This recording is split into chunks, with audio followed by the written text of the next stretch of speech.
The faith is disturbing. Believe it.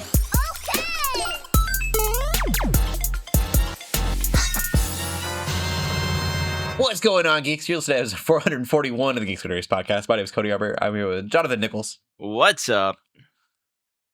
And we're hoping Andrea can be back with us next week. So that's exciting.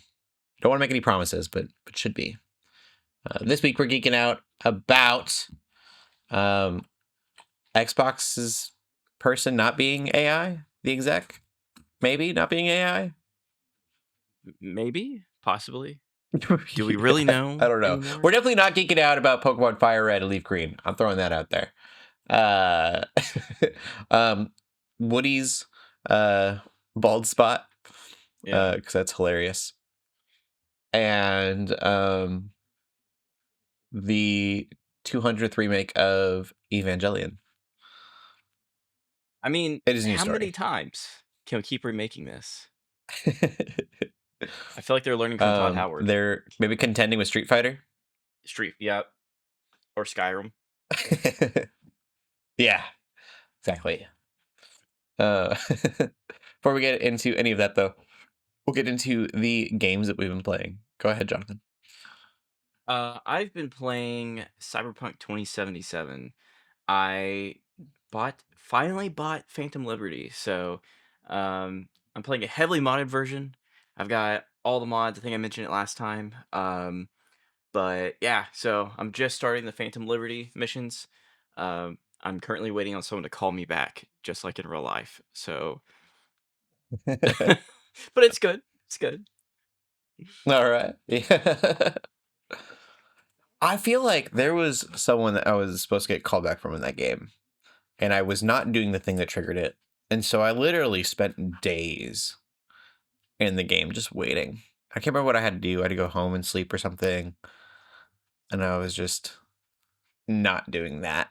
I like games that have some realism, but I kind of have to draw the line at needing a job, paying rent, and then waiting on people to call me. It's starting to get a little too realistic. Yeah. Fair enough. I've been playing Split Fiction, also Fallout 4, but there's nothing new on Fallout 4. I've been playing Split Fiction, which I think won Game of the Year a couple years ago. I think so, yeah. If not Game of the Year, it was definitely award winning, and I can see why. It's a beautiful game. For those who don't know what it is, it's co-op. It's online co-op, and it is kind of a linear story, but you have two different characters.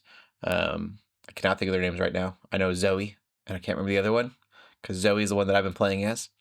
But one is a sci-fi author, and the other one's a fantasy author. And they have very different personalities, and they are locked in each other's stories. They're going in and out of each other's stories as the game progresses, trying to escape the simulation that they've got themselves stuck in. I don't want to give too much away to the story because there's not a whole lot to the story other than that. But it is super fun. It's totally a bit odd. It has really like quirky humor.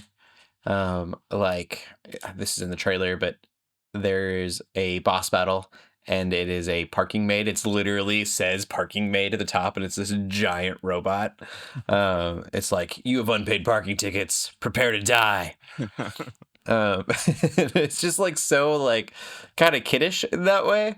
But then it'll have like curse words and stuff. You're like, oh yeah, this is like a game for adults or maybe older teens. I think it's probably rated T for teen if I were to guess. But it's been a lot of fun. The gameplay changes with each story. You usually get this ability, and that ability is like your left or right bumpers basically.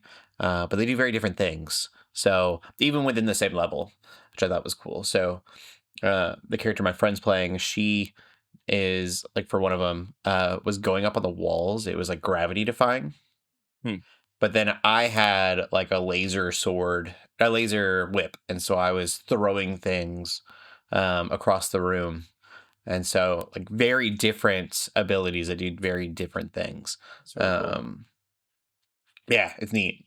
I think That's by the same developers that did It Takes Two, and Okay, that my makes wife and I, sense. we played through that together, and there was a lot of, like, I would jump across and do the thing, and then it was just me on the other side watching her keep falling repeatedly until eventually I would, like, slowly reach my hand out for the controller, and then she'd, like, slap my hand away, and I'm like, "I'm sorry, I'm sorry."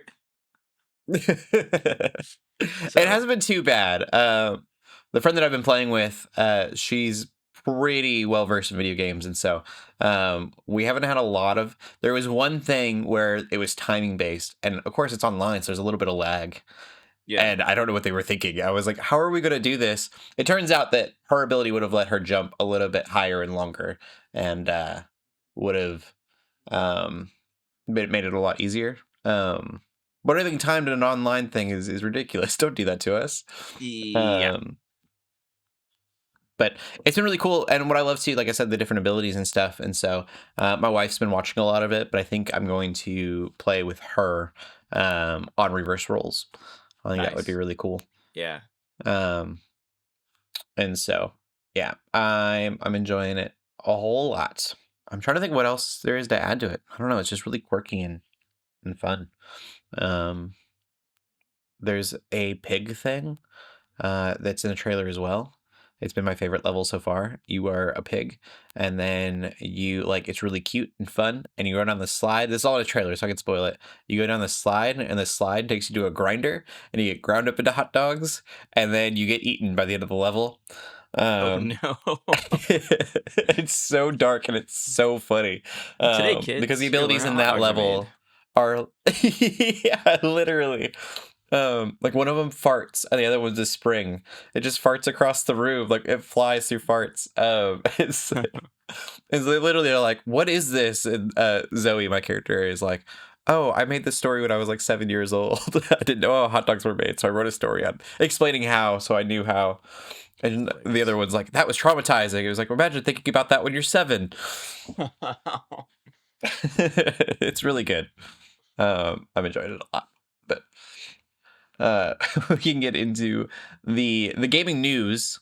I feel like I'm going to do the news for this, but I feel like you're probably a little more versed in all of it. The first thing is Asha Sharma, who is not an AI. She was over the AI department though at Microsoft, correct? Yes. I I believe thought so. so. Is now the head of Xbox because Phil Spencer has retired. But she hadn't played an X. She didn't have an Xbox account until like January. Yep. January 16th. She has 30 titles. January 5th. Yeah, January 16th. 30 titles. Um, she played Forza Horizon 5 over the weekend. Minecraft Vampire Survivors. At least they're good games. The account has collected the majority of the achievements in narrative-led games such as Firewatch, Gone Home, and What Remains of Edith Finch. Totally legit.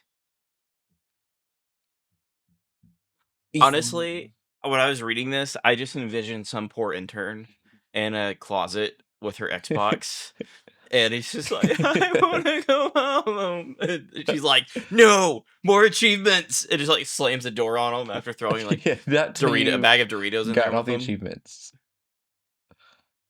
I don't know what to make of it. I think the most alarming thing is how recent the account is made. It doesn't matter if you did get most of the achievements in a bunch of like 30 games in a month. You still only have a month of experience in this like field. Um, like I would think of Star Wars, right? And if they just took someone who had made movies but had never seen Star Wars movies ever and was like, "Well, you make good movies, so you're gonna be the head of Star Wars now." And it was like, "Well, I don't know anything about Star Wars, but sure, I'll give it a go." It would do terribly, or Marvel, or DC, or anything. I don't know. I'm hoping, Sharma, that you do a great job and that you're a real person and not just an AI. Yeah, I I think it's definitely something's fishy, but I don't know. They keep I saying mean, that it's not Sharma a herself has to be real because she's gonna go on stage eventually. yeah. I think she's real. I think people are just claiming her social media is ran by an AI bot, but I don't Yeah. know. I kind of think it'd be funny if I just keep envisioning that poor intern. She's like, I don't use AI, I promise. I use interns. Yep. I just imagine all of her decisions being made by AI. Yeah. She's like, "What ChatGPT. businesses should they ask questions?" She's like, "Yeah." I guess actually there'd be Copilot. Copilot. How do I make gamers happy so they don't yell at me on Reddit and Twitter anymore? What? Copilot, Lower the you price are of in Game charge of Pass? Xbox in 2026. It's What like would you do? just lower the prices of Game Pass to make it affordable again. No, that can't be it. You know what we need to do is we need to ask Copilot to run Xbox and then line that up with what she actually does, Ooh, and we can catch her. hang on. I Or think not catch her. I got Copilot. Uh, Yeah. go to home. Hang on. Live The on the first thing I air. do would be to make an Xbox account and play 30 different games in a month. Oh, we're doing this in real time. Now, so pretend that you now run Xbox's gaming division.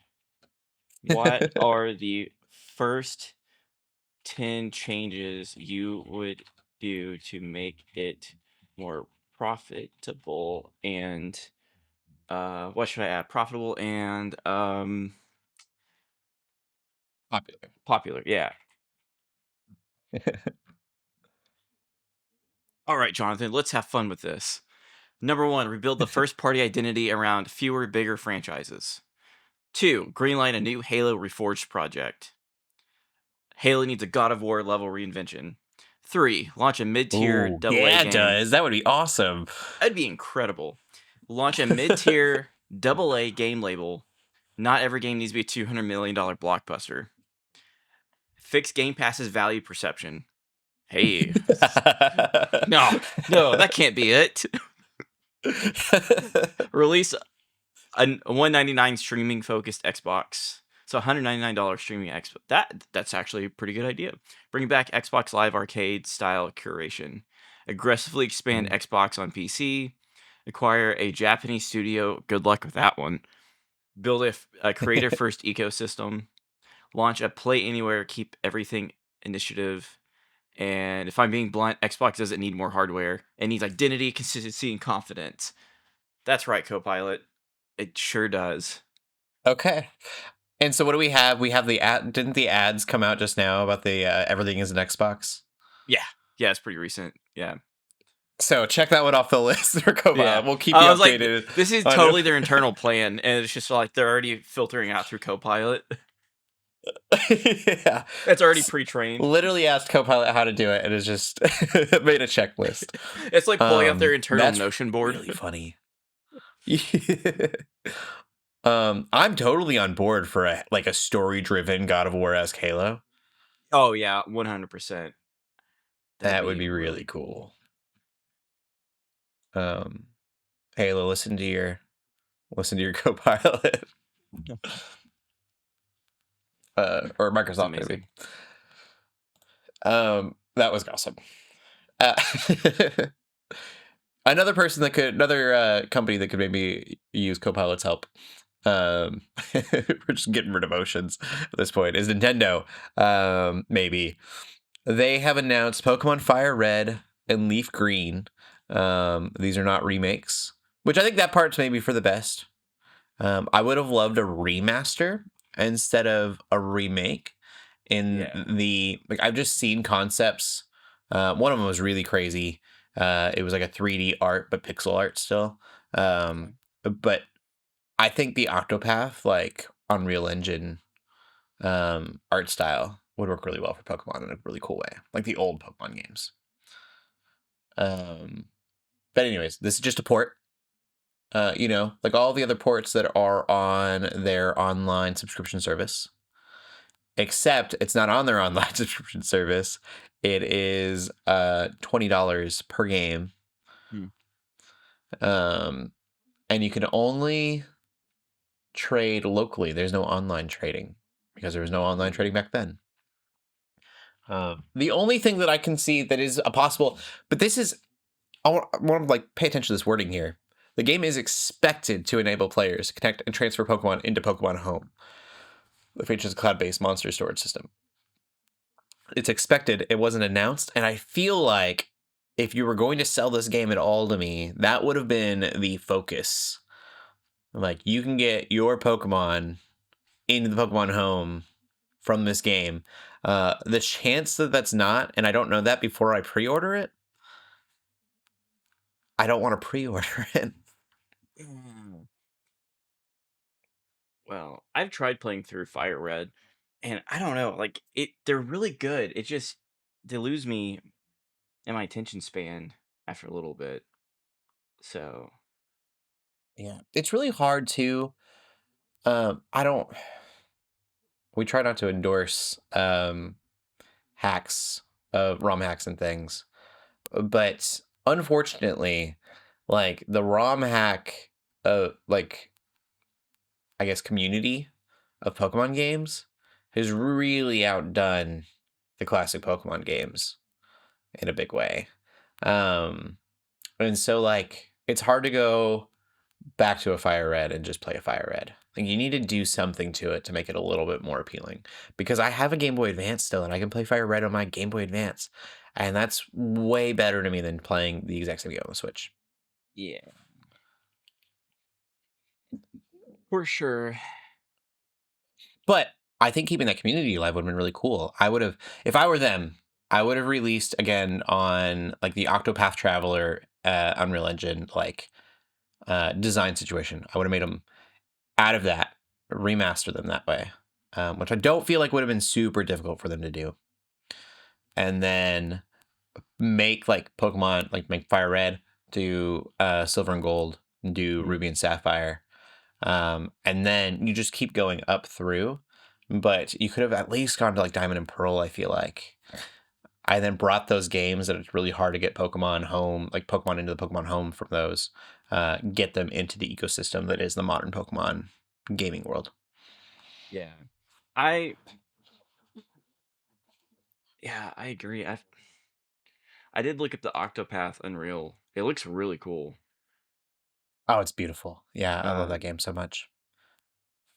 Nintendo's just weird. Like apparently, I need to go back and read that comment, but apparently it was some kind of anniversary for Legend of Zelda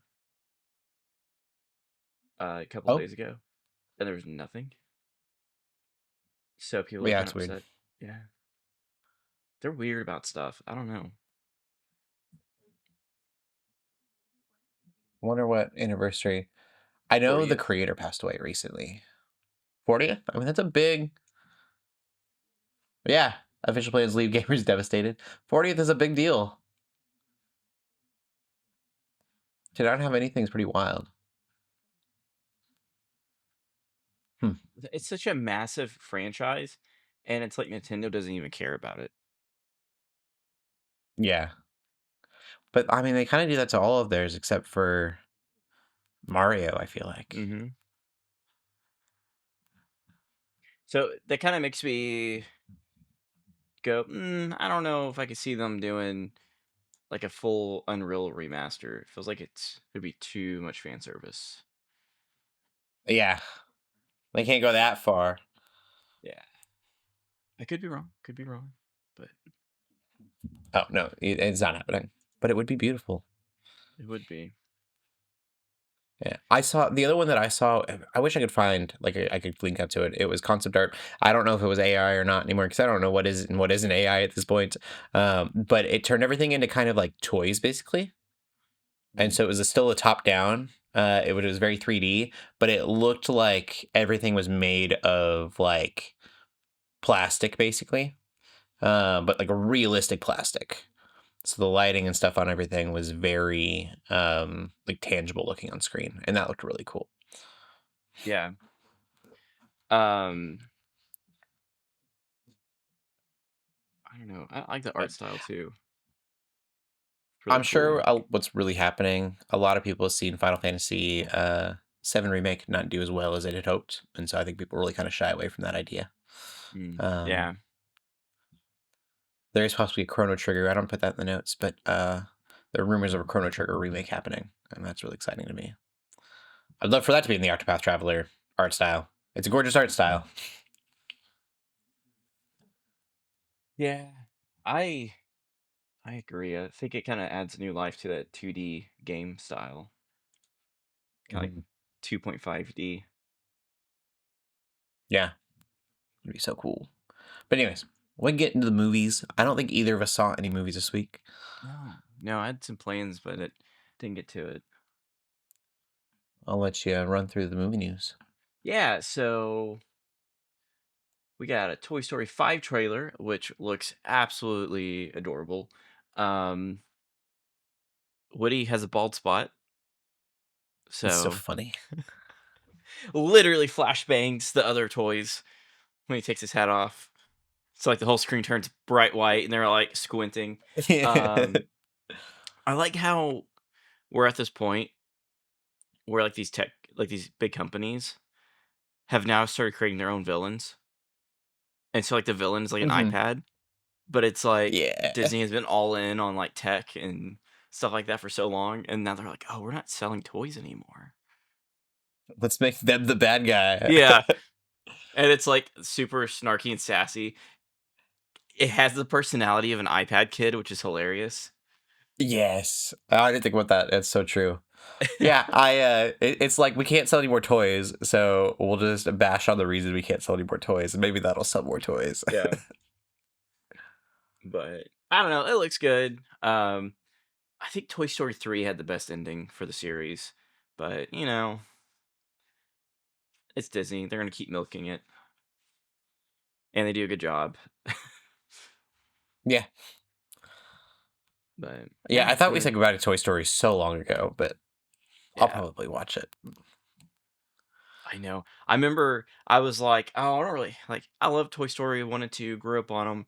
3 came out, I was like, I'll watch it, I guess." And then I, like, cried in the theater, and then I was like, 4, I don't need to watch 4. I think I teared up in watching 4 too. Man. Yeah, I think 3 was the time that I was like, all right, I'm done. And then 4 came up with Forky and such, and I was like, why are we still making these? 3 was a Yeah. masterpiece. And 4, like, the thing is with 4 is that they pushed the technology so far, it was, like, almost uncanny in certain situations, like, it Yeah. looked too good, and to me, it kinda lost its charm a little bit, but Hmm. I think 5, they kinda gone back to the I don't know, it More feels cartoony. yeah. Still looks good. Interesting. I'll watch it. Bald spot. Can't get over the bald spot. It's It's so hilarious. funny. 'Cause I think that's what they fixed in Toy Story 2. There's, like, a bald spot that got painted, if I remember correctly, Okay. but Yeah, it's kinda like a callback. that's cool.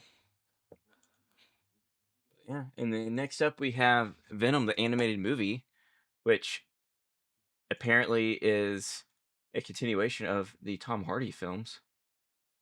Which are And caught up in the movies. I don't want to spoil anything, but it's a little weird that it's a sequel to the last one. Very curious about that. yeah, it's a little weird. It's just a little weird. I don't want to give anything away. I think I'm also surprised it's a movie. I figured this would be a show when I saw the news. yeah, Because Sony's animation is pretty high caliber, and so you can't make like a mediocre Venom movie. If it's going to be animated at Sony, it's got to be really good. I kind of wonder if they're just trying to do like a Into the Spider-Verse style and see if they could capture lightning in a bottle again. If it's a Venom movie that has that art style and that color pop, I'm so sold on that. I think that would be Yeah. beautiful. And it's got to be so much cheaper than having actors and Tom Hardy being on set. Yeah, Like he could probably come in and do his voice lines in like maybe 4 days and then just be done with it. yeah. um, I'll give this away. because I don't think this was in the trailers or anything for Venom 3, so mild spoilers, but you meet some of his siblings, I guess I'll say. And so they're different colored. You get like the Power Rangers of the Venomverse. And so I think a movie could definitely, like, if they're bringing those in, you got a lot of color pop going on. Like all the stringy Venom, whatever symbiote stuff all around could be really cool looking in that art style. Didn't he? It was like between the second movie and then the last movie. Didn't he like? Wasn't there some time dimensional travel stuff? Yeah, kind of. So what if this movie? And I'm just throwing this out there. What if this is him traveling through the Spider Verse on his way back? That could be cool. That would be neat. I will say in the third movie, I know you didn't see it. They like wrap that storyline up and go. They basically like go, never mind, and they wrap it up. Yeah, that's In funny. a really weird way. Yeah, it's like we were gonna have a payout on this. We're not anymore. Goodbye, and like explain it away very quickly. And it's like, oh, okay, little jarring. Yeah, yeah. but Yeah, it was almost like I would have almost rather them have just left it open ended in that, and they decided to wrap it up, and it was like you didn't have to wrap it up. I would have been fine just not knowing forever and you never finishing a thought, because that's what Marvel does half the time, yep. anyways. Nope, they couldn't let it go. But I'm excited. I'll say that. I think it'd be cool. If it's not cool, Sony's in trouble, because Sony Animation's, like I said, pretty high caliber in my opinion. Yeah. From there, we'll get into the TV. I haven't really watched anything. I've been watching The Chosen. You've been watching the furthest thing from The Chosen, I feel like. I mean, you could do some Bible studies on it, I think. Nice. That's awesome. The Chosen has been. I'm still in season 2. We're about halfway through the season, and they start doing some really wonky things in like artistically in the middle of The Chosen. There's a storyline with an assassin, and now I want a biblical era assassin like show. I was so invested. It was really weird. It just didn't make like narratively. It was like somebody wanted to be cool, and so they made like this cool storyline. But it's it was basically, so for those who don't have the context of it all, like in Jesus' time, a lot of people thought Jesus was going to overthrow the government, literally, like go to war with Rome. And so the Pharisees were like living that. They were like, at war in a lot of ways with Rome, even though they kind of got along on the surface. Like there was a lot of, friction between them. And so there's literally like this underground Pharisee gang, and it's all like religiously led, and it's this assassin being trained by like Pharisee warrior monks. And then he's out to get like a Roman official and assassinate them for political gain. And it's really crazy. But it's just like in the middle of the story, and I was like, I want this show. I kind of want that show, that era. But like not a lot of, I guess there has to be some religiousness to it because of the Pharisees. But like I wanted to be almost like more about the assassination than the religion. It's just Assassin's Creed BC. And then you would think my next statement would have to do with that, but it doesn't at all. They have a hallway scene, and I love that Daredevil, like I can say hallway scene, and you immediately think of Daredevil's like, one take. Yeah. But the hallway scene is about the disciples tagging in and out while Jesus is working. He's like doing miracles all day. And so it's one of them like getting out of the tent and like going to get the other one, and then like them talking about what's happening around them. But it is legitimately over 10 minutes long, and it's a single shot around the camp. All the disciples, you see all the different disciples while they're like talking about really what's cool. happening in their perspectives. Yeah, it's sweet. It's like going to the different campfire, and then it swivels around, and you're like following different people, and my favorite thing with those is I always kind of I don't notice them right away. It's always about like 4 or 5 minutes in that I'm like, this hasn't cut once. Those are always really Uh-huh. cool. That Yeah. means they're doing it Uh, right. right. But it's so like I don't know. Those episodes were back to back, and so it seems so um almost kind of random that they were like, oh, we're gonna be really artistic now all of a sudden. Yeah. Um, but hey, they were able to do a hallway scene. I'm for it. You're the cheesy Christian show has hallway scenes that are incredibly difficult to pull off. So I think they're worth a watch. It's a I say cheesy. It's really not cheesy at all. I just think that's the perception a lot of people have of it. Um, Chosen is way better than it has any right to be. Yeah. It's kind of my sentiments too, but I still haven't watched a lot of it. But what I have watched was really, really good. Yeah, I mean we're super behind. There's 4 seasons. I think the 5th season's coming out soon or now. Um, and then we're only on season 2. Season 6 is the crucifixion, so that'll be really interesting. Hmm. I've been trying to wrap my mind around how much of it they'll show because it's not about Jesus, it's about the disciples, and so I assume like he'll like all that'll be happening in the background of what we're actually watching. And so we won't actually probably see a lot of the crucifixion itself. But I don't know. Maybe they'll go all in on it. And the last season will be after he's crucified. So I'm assuming it'll probably end the season with him crucified, and then they do that. It's really cool. Yeah. I've been Um, watching Night of the Seven Kingdoms, and it is like almost a polar opposite of House of Dragon. okay. And tonally, it's like drastically different. Um, it like they set out to like just swerve all expectations of going into a Game of Thrones show, and they do that just right off the bat. And one of the things, there's no title sequence. There's just no title sequence, Yeah. and the episodes are like way shorter.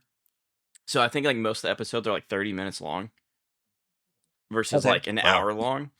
And there's only Yeah. 6 of them. But yeah, it's so good. It's like a classic hero's journey, and it's just so dialed in. And yeah, there's like all these characters, and there's big characters and very bold personalities, but it's just so dialed in, and it's in one point of view. And I don't want to spoil it, but I think it's worth a watch. I mean, it's still Game of Thrones, and so there's definitely some moments where you're like, "Wow, this is really lighthearted," and then it's just like, bam, right in your face, like, "Oh yeah, this is still Game of Thrones," and Yeah. in more way than one. But it's so toned down compared to all the other shows, and but it's so full of heart. Like the whole story is just so genuine, and you can't help but to root for the main character. So it's so hard to not talk about spoilers, but um, yeah, I think it's worth a watch. Just go knowing in it, go go When it's Game into of it knowing Thrones. that it's very Game of Thrones. Yeah. It always throws me off.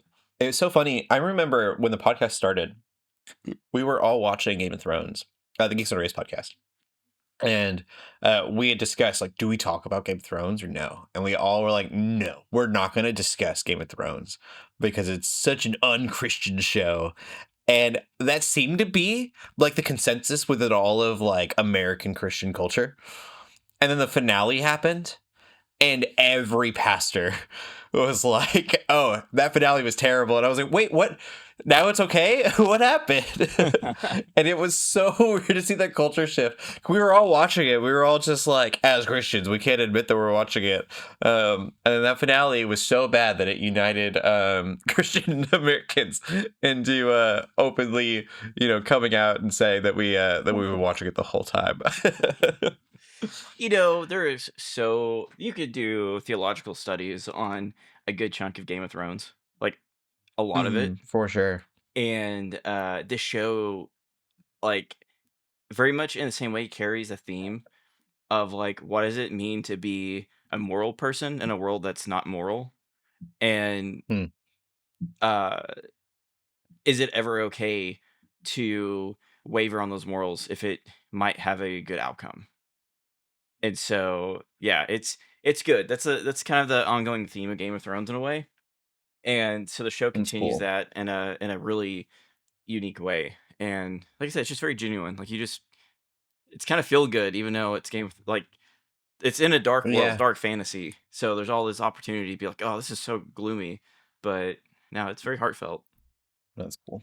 I was just discussing today. I was having a meeting and we were talking about, um, and I before I say that, I'll say, uh, use discernment. You know, if you struggle with things that it's going to trigger, then don't watch the thing that'll trigger you. Obviously, Hmm. but like how odd it had to have been for Paul to be talking about sports when he's talking to Corinth, and like they're obviously talking about sports, but like, if you research what sports were in that time, they were not a wholesome event. Like they were often very brutal. Usually everyone was just naked, because it wasn't as like overly sexualized. But I mean, given that, if that was something that you were struggling with at the time, then like they were still naked. And so I imagine that at the time there were probably people in Corinth that are like, you can't use sports to Yeah. like teach people about Jesus. Jesus is holy. And these sports are like, so bad for they're so violent. Um and so I just think it's really funny. I think that in that way, the church is kind of coming full circle, maybe in a good way Yeah. to what Paul was doing. Yeah. I agree. Um yeah. Well, we'll get into the TV news. Speaking of House of the Dragon, we got a trailer for season 3. And it looks really good, but I've kind of forgotten what happened in the last 2 seasons. So the trailer didn't really give me a lot of information. Um, I thought the trailer looked really cool, but I'm gonna be completely honest. I'm trying to watch season 2 right now to catch up, and it's so slow. It's always yeah, it like is. I, yeah, Yeah, it's definitely a slow burn. It's so good. yeah, Um, yeah. I the acting and the agree. story are great, I think the but writing and yeah, acting it is is a bit on of a slow point, burn. but yeah, Um, I really enjoyed it. I do need to kind of catch up again and like maybe look at a recap or something. mhm, It's been a little bit. Specifically with Damien. Damien is not, I guess, where I remember him being in the trailer, and so I need to kind of go back and see like how we got from point A to point B. And maybe I'm not missing something. Maybe there was just a time jump. The trailer, maybe. doesn't really elaborate on that. Um, the show is obviously known for its time jumps, but I'm excited for more. I think House of the Dragon is maybe even better than Game of Thrones itself in a lot of ways. So we'll see. Also, champion Matt Smith. Matt Smith is amazing in this. I think you throw this out there anytime I get to talk about House of the Dragon. But Matt Smith was great in Doctor Who as like a Doctor Who budgeted actor, I will say. And then he was in a bunch of other movies, and I was like, oh man, he's not that good at acting. I was like, I look at like Terminator and then Morbius. Yeah, Um, and this show prove me wrong. It was like, no, it wasn't the acting. It was like the writing and the directing of the movies that he was being put in. Because when given like the right character, uh, he can do really well. In Morbius, he played like a villainous Doctor Who, basically. He was almost like typecasted. He plays such a different character in this than he does as a doctor. And he does amazing. He's extremely menacing in this. And does great. So changed my mind on Matt Smith because of the show. I loved his character in the first season. Hmm. Have you ever seen anything else he's been? Have you seen the Terminator that he's in, Yeah, oh or yeah. Morbius? I haven't watched Yeah. Morbius, but he plays a good villain though. Yeah. Well, he doesn't in Morbius. Well, maybe he was playing too good of a villain. I don't know. Yeah. He plays the Doctor in Morbius, but he's a bad guy. Literally could just be the Doctor, like in another dimension. What It's if the he exact same is? character. It's weird. It is Morbin time, so maybe some time travel has some something to do with it. Maybe he messed with the timelines. I don't know. It's all wibbly wobbly, timey wimey stuff. I think that's how the line goes. I haven't watched Doctor Who in a long time. I was about to We'll say the move same on. thing. New Evangelion anime is in the works. Neon Genesis Evangelion, produced by Near Automata, which I also haven't seen. Yoko Taro. That means something to somebody. I wish I knew. I never watched Near Automata. I know the name. I just don't know the anime. It is going to be a brand new story. It's not a remake, so that's really exciting. I wish I knew more about. I've never actually watched the anime. Me either. I've heard it's really good, but Some people say it's the best anime of all time. yeah, that's I just have never gotten around to. yeah, Cowboy Bebop. Full Metal Alchemist Brotherhood, followed by Your Name. It's on Netflix. Maybe I should check this out. The original. Sorry. The original, yeah. Yeah. I hear good things. But we will end the podcast there. I think you geeking out about anything else this week. Yeah. So I think there's supposed to be some new game trailers coming up on IGN's got a fest thing. So I think the new Lego Batman game is supposed to have some new gameplay. Okay. So I'm pretty excited about that. Couple of new games I'm I'm gonna excited check for that out. game. There's some demos. One of them's called Burglin' Gnomes. Looks hilarious. So yeah, Okay. we'll see how this week goes. Yeah. There was a demo you were talking to me about this morning. What was that? Windrose. It's a pirate game. Windrose. Yeah. Kind Yeah. of Not the band. no, not the band. Well, merry band of pirates. Yeah. It's like There's Sea of for Thieves. those who don't know, a dwarven metal band called Windrose. They literally have a song where they go, "Diggy diggy hole, we're digging a hole." It's 10 out of great. 10. Well, there's like a third person pirate thing. You said it's kind of, for what I'm gathering, it looks like it's like what I wanted Skull and Bones to be. Yeah, what I'm seeing with yeah, it's I don't know. A lot of thoughts going on here. It looks like Sea of Thieves meets Atlas, but third person Sea of Thieves. I don't know if there's base building yet, but it's got a free demo, so you can check it out on Steam. Cool. All right. Well, the podcast there. Where can they find you at? You can find me on Instagram and Facebook, YouTube under @differentlensmedia, and TikTok as well, which I don't post very much on TikTok. And then sometimes on Twitch under Sergeant Rock 1125. You can find me on Instagram @Cody Armour. I did Viking stuff this weekend, so just like a Viking. Yeah. Keep gaming, keep praying, and God bless.